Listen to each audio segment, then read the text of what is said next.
I couldn't help at one point in my discussions privately with General Secretary Gorbachev, when you stop to think that we're all God's children wherever we may live in the world, I couldn't help but say to him, just think how easy his task and mine might be in these meetings that we held if suddenly there was a threat to this world from some other species, from another planet, outside in the universe.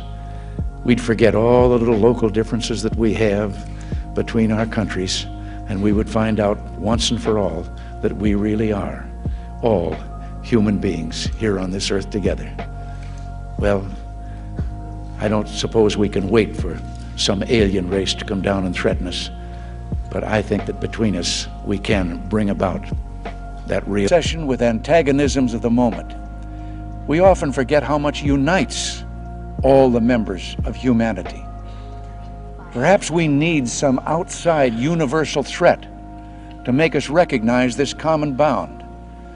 I occasionally think how quickly our differences worldwide would vanish if we were facing an alien threat from outside this world.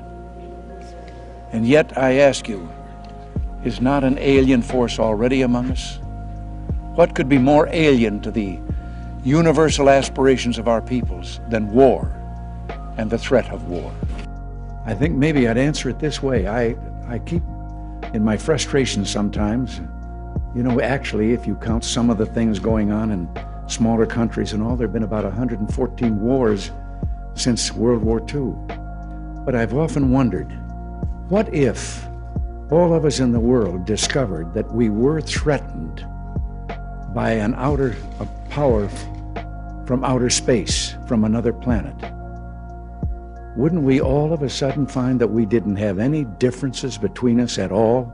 We were all human beings, citizens of the world, and wouldn't we come together to fight that particular threat? And that's why I wanted to speak to you today about the new world taking shape around us, about the prospects for a new world order now within our reach. In the coming weeks, I'll be talking in some detail about the possibility of a new world order emerging after the Cold War. But today, I want to discuss another aspect of that order. You see, as the Cold War drew to an end, we saw the possibilities of a new order in which nations work together. It refers to new ways of working with other nations to deter aggression and to achieve stability. As old threats recede, new threats emerge. The quest for the new world order is in part a challenge to keep the dangers of disorder at bay. We must build on the successes of Desert Storm to give new shape and momentum to this new world order. Only when this transformation is complete will we be able to take full measure of the opportunities presented by this new and evolving world order.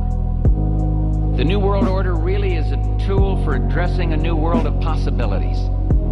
This order gains its mission and shape not just from shared interests, but from shared ideals.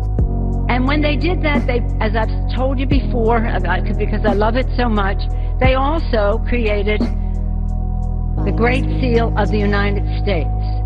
And that Great Seal of the United States has on it, Novus Order Seclorum, a new order for the centuries, for the ages, forever. So confident were that our founders in their idea about one generational responsibility, one to the next, that they were confident that our country, that what they were putting forth would exist for the ages. For the ages. That was the challenge they gave us. That is the responsibility that we have.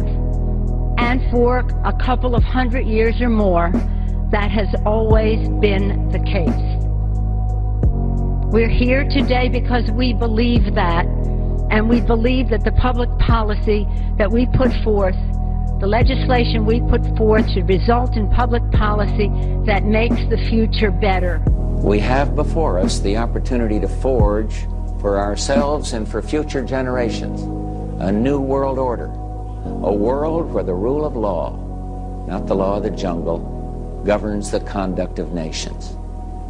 When we are successful, and we will be, we have a real chance at this new world order, an order in which a credible United Nations can use its peacekeeping role to fulfill the promise and vision of the UN's founders.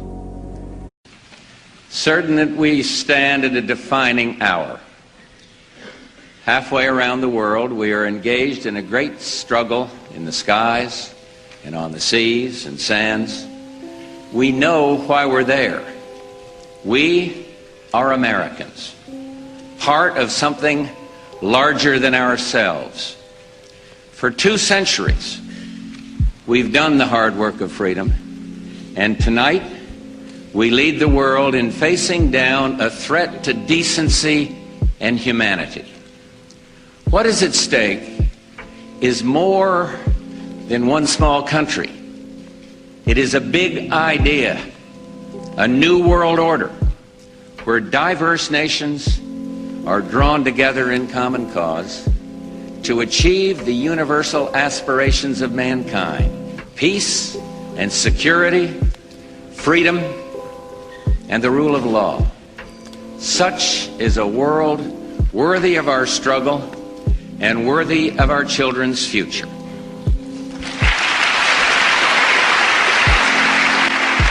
If it is possible, I want to continue to build a lasting basis for U.S.-Soviet cooperation for a more peaceful future for all mankind.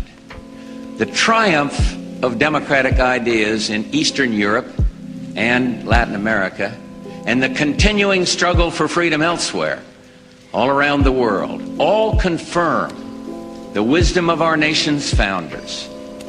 Tonight, we work to achieve another victory, a victory over tyranny and savage aggression. With the end of the Cold War, Henry Kissinger pointed out in his superb book on diplomacy, he said, "None of the most important countries which must build a new world order have had any experience with the multi-state system that is emerging. Never before has a new world order had to be assembled from so many different perceptions or on so global a scale.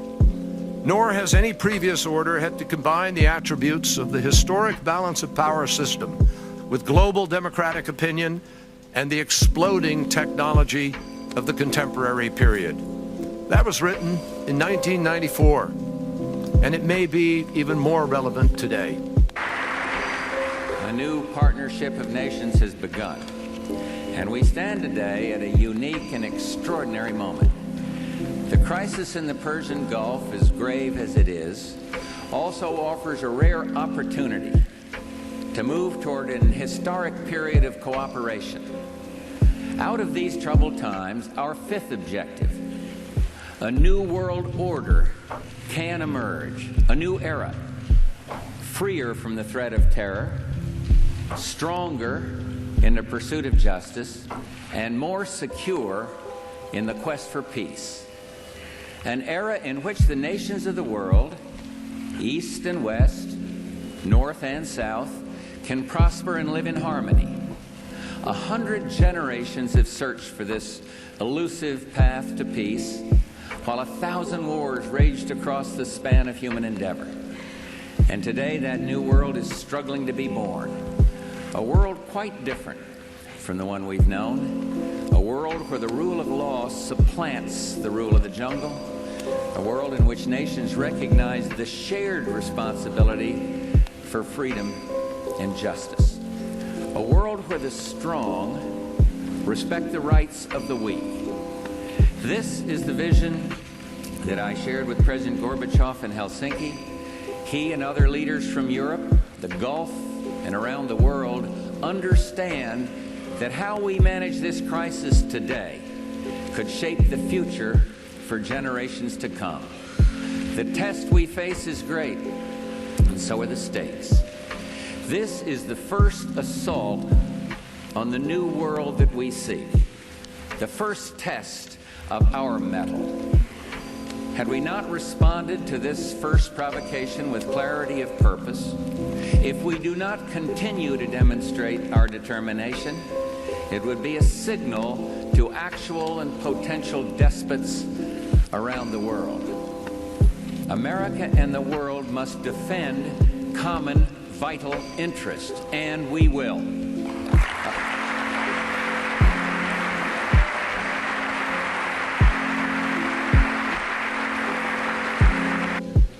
Now we can see a new world coming into view. A world in which there is the very real prospect of a new world order. In the words of Winston Churchill, a world order in which the principles of justice and fair play protect the weak against the strong. A world where the United Nations, freed from Cold War stalemate, is poised to fulfill the historic vision of its founders.